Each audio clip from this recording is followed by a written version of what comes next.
Good evening, I'm Bill Jarts. And I'm Cami Rapson. In our top story, Wisconsin's stray cat population is soon expected to double. But first, let's go to Chief Meteorologist George Graffis with the weather.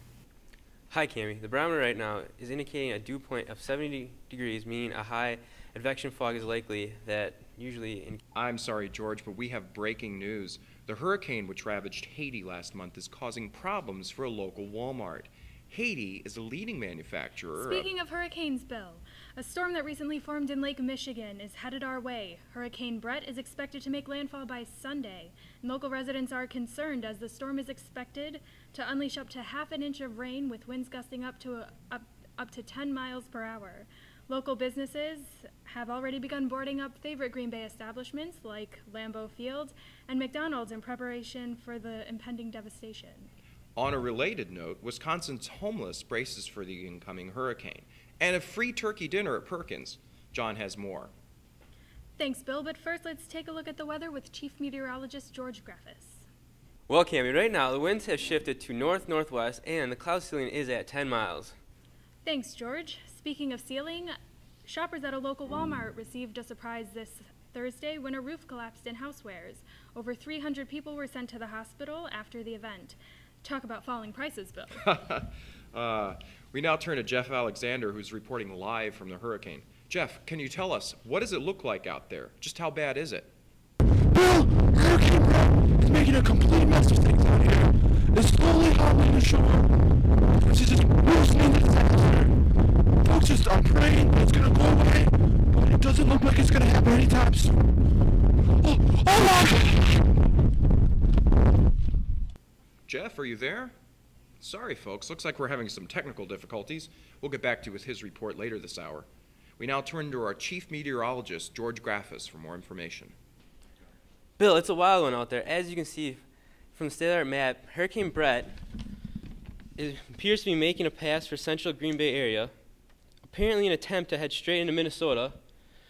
These jets from up north may sweep down and intercept Brett for a short time, but there's no doubt that this storm is going to cause problems for lots of folks. Thank you, George. We now turn to Chris Roth for a look at sports. Chris, what's happening out there?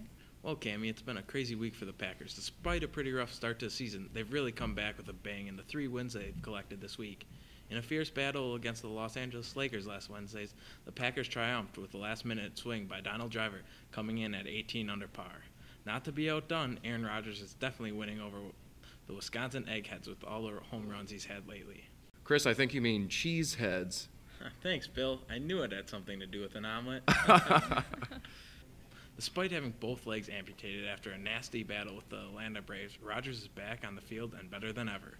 With the playoffs taking place in West Appear, the Packers are expected to have a significant advantage over the Phantoms, who recently suffered a huge loss against Reedsburg. Head coach Mike McCarthy says he's optimistic about the playoffs, which could finally give the Packers unofficial membership in the NHL.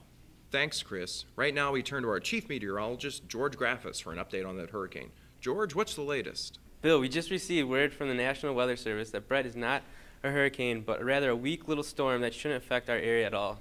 Thanks, George. Looks like Brett is done for. I'm sure there are plenty of relieved folks out there. Finally, tonight, a local grandmother saves a life and delivers big smiles just in time for the holidays.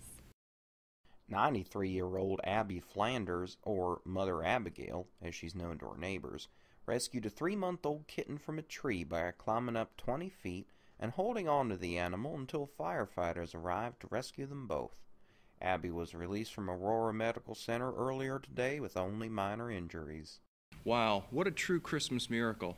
I wonder if she would swing by my place. I have a tree full of cats. Well, thanks for staying with us, folks. Don't forget to tune in tomorrow in Action 2 News. This morning we'll be hosting Green Bay's 5th annual Drunken Dancing with the Stars. You stay classy, Green Bay. Good night. Big emphasis on weather. Weather.